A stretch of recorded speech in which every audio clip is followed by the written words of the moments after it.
You know, most people think only the smartest kids make money on their ACT score, and that's exactly why most people are leaving real money behind.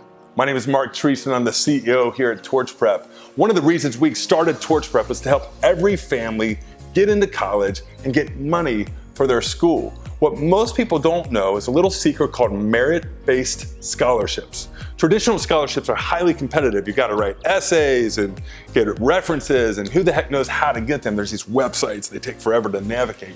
Merit scholarships are a simple combination of GPA and ACT score.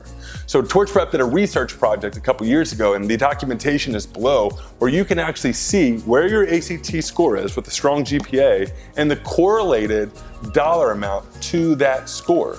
So for instance, if you're in the greater Cincinnati region, that is like from Louisville, Kentucky up to Columbus, and you have a 23 on the ACT and a strong GPA, if you could move that 23 to a 26, on average, merit scholarship alone, you're going to look at a $10,000 swing. That's for real. So think about your ACT score as a dollar amount, not just a score, and it will do well for you.